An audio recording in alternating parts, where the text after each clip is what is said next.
இன்னைக்கு நம்ம சப்ளிமெண்ட்ரியில் இதே தான் இதில் விவேக சிந்தாமணிலேருந்து ஒரு பாட்டு. மற்ற புராணங்கள்ல இதெல்லாம் பாட்டெல்லாம் சொல்லலாம். அதெல்லாம் என்னென்னா ஒரு தெய்வத்தை போட்டுற மாதிரி அந்த மாதிரி தான் இருக்கும். ஒரு பொது இது இருக்காது. நம்ம ஏற்கனவே விஷ்ணு சகஸ்ரநாமத்தை படிச்சுட்டு இருக்கோம். அதனால அது கூட கொண்டு நம்ம மறுபடியும் கம்பராமாயணத்திலையோ இல்லை ஒரு நலவெண்பாலையோ ஒரு குசேலோபாக்கியானத்துல இருந்தோ எடுத்து ஏதாவது ஒரு வரிகளை 4 வரிகளை சொல்லி அர்த்தம் சொல்லலாம்னா அது ஏற்கனவே நம்ம பக்தி சார்ந்த விஷயத்தை தான் பார்த்துருக்கோம். இது அது வந்து நம்மளது ஆன்மீக சிந்தனையானது இப்போ இருக்க அந்த மாதிரி விஷயம். இப்போ நம்ம இதில் பலசுரி இதில் பார்க்குறது கொஞ்சம் என்னை பொறுத்த வரைக்கும் பலசுரி இதில் பார்க்குறது பெரும்பாலும் கொஞ்சம் வாழ்வியல் சிந்தனையா அது மாதிரி அதுக்கு ஒரு வாசியம் கூட கலந்த மாதிரி அது மாதிரி ஒரு விவேகமான பாட்டாக இருக்கணும். அது மாதிரி இருக்கிறதா பார்த்து எடுத்து சொல்கிறேன். நான் உங்களுக்கு சொல்கிறது நான் அந்த மாதிரி சொல்கிறேன். அதுவும் எனக்கு சரியாக ஞாபகம் வர மாட்டேங்குது. அது ரொம்ப கஷ்டமாக இருக்குது.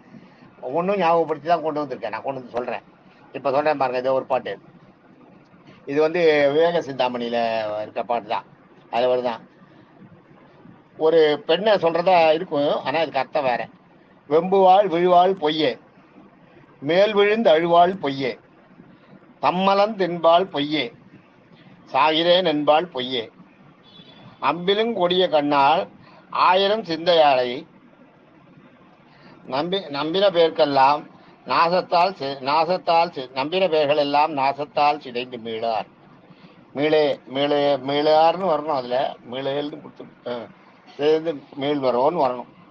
நாசத்தால் சிதைந்து மீள் வரும் அப்படின்றது இது பாட்டு. நாசத்தால் சிதைந்தால் மீள் வரோன்னு அர்த்தம். இதுல என்ன பொறுத்து ஒரு லேடி ஒரு பொம்பளை வந்து வெம்புவாள் விழுவாள் போல ஒரே அழுவா, மேலே விழுந்து அழுவா, வெம்புவாள் ஒரே அழுவா, ஆகாத்தியம் பண்ணுவா. வீட்டில் நம்ம எத்தனையோ அடகாப்படாரி பொம்பளைங்களை பார்த்துருக்கோம். மேலே உட்காந்து மூலையில் உட்காந்து தலையை வச்சு போட்டு அழுது அப்படியே போய் ஆம்பளையோட மனசை ஒரு கலக்கி விட்டு அது மாதிரி வெம்புவாள். அதை தான் சொல்கிறேன். வெம்புவாள் விழுவாள் பொய்யே, மேல் விழுந்து அழுவாள் பொய்யே. நம்ம மேலே விழுந்து ஐயோ எனக்கு இப்படி ஆகி போச்சு அதை ஆகி போச்சு எப்படி போயின்னு அழுவாள், அதுவும் பொய்யாம். தம்மலம் தின்பாள் பொய்யே. என்ன தெரியுமா? தண்ணியே சாப்பிடுவாளாம். தண்ணியை எடுத்து புடையை கழிச்சிக்கிறது, வாயை கழிச்சிக்கிறது, எதையா ஒருத்த வாயில கொட்டிக்கிறது. தம்மலம் தின்பாள் பொய்யே. எல்லாத்தையும் நான் எல்லா மருந்து விஷத்தை தம்மலன்றது விஷத்தை குடிச்சிடுறது. அது மாதிரி தம்மலம் தின்பால் அதுவும் பொய் தானா. இது எல்லாமே மேலே வந்து அழுதது பொய், மூலையில் உட்காந்து அழுதது பொய். தம்மலம் தின்பால் விஷத்தை குடிக்கிறேன் மிரட்டுறது பொய். சாகிறேன் என்பால் பொய்ய, செத்தே போறேன்னு போய் எங்கேயாவது கணத்தில் குடிக்கிறேன் அதுவும் பொய் தானா. அம்பிலும் கொடிய கண்ணால், கண்ணு வந்து அம்போட கூர்மையான கண்ணா. நம்ம என்ன பண்றோம்ன்றதை பார்ப்பாளாம் அந்த நேரத்தில். இவன் என்ன பண்றான், நம்மளோட ஆக்ஷனுக்கு இவனோட ரியாக்ஷன் எப்படி இருக்கு. நம்ம போய் கணத்துல விழுறோன்றமே, இவன் என்ன பண்றான் பார்த்துட்டு அதை இவன் என்ன பண்றான்னு அதை ஒரு கண்ணில் அப்படி சைட்ல பார்ப்பாளாம். அதான் அம்பிலும் கொடிய கண்ணால் 1000 சிந்தையாளை. மனசுக்குள்ள 1000 ஓடுமா, இப்படி பண்ணா சரியாயிடுவானா. அதுக்குள்ள அடுத்த ஆக்ஷன் எப்படி கொண்டு போகலாம், அடுத்தது என்ன பண்ணலாம், அடுத்தது என்ன பண்ணா சரியா வருவான், நம்மளே போய் கழுத்தை அறுத்துக்கிற மாதிரி பண்ணலாமா. இது மாதிரிலாம் அதாவது நினைச்சு போகலாம். அதெல்லாம் 1000 சிந்தையாளை நம்பின பேருக்கெல்லாம், இவரையெல்லாம் நம்பி போறாங்க பார்த்தீங்களா ஆம்பளைகள், அவங்களுக்கெல்லாம் நாசத்தால் சிதைந்து மீளே அப்படின்னா நாசமாகி அவங்களோட வாழ்க்கையை கெடுத்து குடிச்சவராகி ஒன்றும் இல்லாத போயிடுவாங்கன்றதாக இதுக்கு உங்களுக்கு வெளியில பார்க்கறதுக்கு அர்த்தம் தெரியும். ஆனா இதுக்கு அர்த்தம் இன்னொரு அர்த்தம் இருக்கு. அது சொல்றேங்க. இது நெருப்பை சொல்றார். அதுதான் அது என்னன்னு கேட்டா கடைசியில வெம்புவாள் விழுவாள் பொய்யே.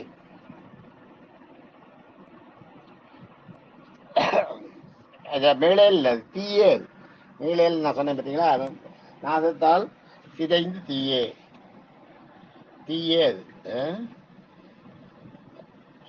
அப்ப வெம்புவாள் விழுவாள் பொய்யேன்னா நம்ம நெருப்பு வந்து அப்படியே அமுங்குற மாதிரி இருக்கும். திடீர்னு காற்று அடிச்ச விட அப்படி குப்புற அப்படி மேலே வரும். அப்படியே அமுங்குற மாதிரி இருக்கும். ஒரு மூலையில பிடிக்கும்போது அப்படியே பம்மனா மாதிரி இருக்கும். அவனு நெருப்பு வரா மாதிரியே தெரியாது. அது என்ன இங்க மூலையில கொஞ்சம் போஞ்சிட்டு இருக்கிற மாதிரி தெரியும். ஆனா கொஞ்ச நேரம் கழிச்சு தான் பார்க்கும். அது பெரிய உருவமா எடுக்கும்போது அதுதான் வெம்புவாள் விழுவாள் பொய். அதே மாதிரி எரியும் போது பாருங்க, அப்படி மேல குப்புற அந்த தழல் போகும், அப்படியே காணாத போயிடும். அப்படியே எரிஞ்சது அப்படியே அடங்கிடும். திடீர்னு பார்த்தீங்கன்னா அப்படி குப்புற அப்படி மேலே போகும் பந்து மாதிரி, அப்படியே காணாத போயிடும். அதுதான் வெம்புவாள் விழுவாள். காணாத போறதுதான் விழுவாள். வெம்புவாள் விழுவாள் பொய். ஆனா அத்தனையும் பொய். அந்த நெருப்பை நம்ப கூடாது. எப்போ வேணாலும் என்ன வேணாலும் பண்ணும். மேல் விழுந்து அழுவாள் போய் மேலே போட்டதுன்னா துடிச்சு மேலே விழுந்து வந்து எப்போ காத்து எப்போ வந்து மேலே விழுந்து நம்மளை பிடிங்க அழ வைக்குமோ தெரியாது. அதுவும் போய் மேலே விழுமா விழாதா இங்கே தானே இருக்குன்னு சொல்ல முடியாது.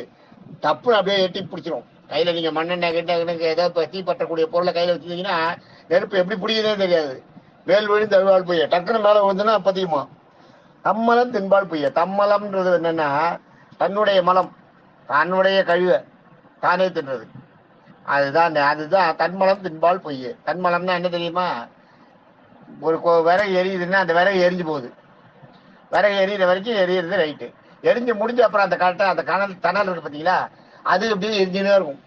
மறுபடியும் அது உள்ளுக்குள்ள அப்படியே கன கன கன கனகனாகி சாம்பலாகி தவிடா போற வரைக்கும் அதுல உள்ள அந்த நெருப்பு இருந்துனே இருக்கும். அதான் தம்மலம் தின்பால் பொய். ஒரு தடவை எரிஞ்சு போன கறிக்கட்டை வந்து மலம். ஒரு தடவை எரிஞ்ச அப்புறம் எரியிற வரைக்கும் தான் அது பொருள். எரிஞ்ச உடனே கறின்றது நம்ம உடம்புல இருந்து வெளியேற மலம் மாதிரி, அதுதான் மலம்னு சொல்றாங்க. ஆனா அந்த மலத்தையும் அந்த நெருப்பு விடாதான், அதையும் அப்படியே உள்ள கரிஞ்சு இருந்துட்டு அப்படியே கன கன கனகன இருந்துட்டு அந்த கறியையும் சாம்பலாக்கிடுமா.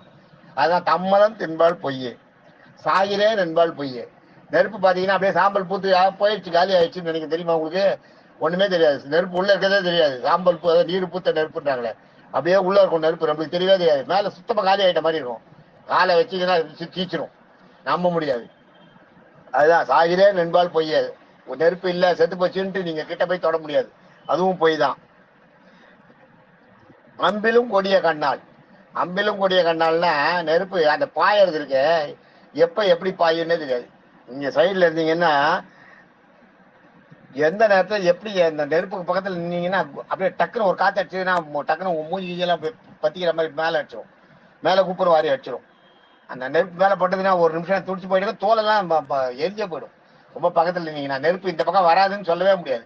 எரிஞ்சுனா இருக்கு, இந்த பக்கம் வராதுன்னு சொல்ல முடியாது. ஒரு காத்து அப்படி திரும்பிச்சுன்னா கப்புன்னு நம்ம மேல அப்படியே பாய்ஞ்சிடும். அதுதான் அம்பிலும் கொடிய கண்ணால்.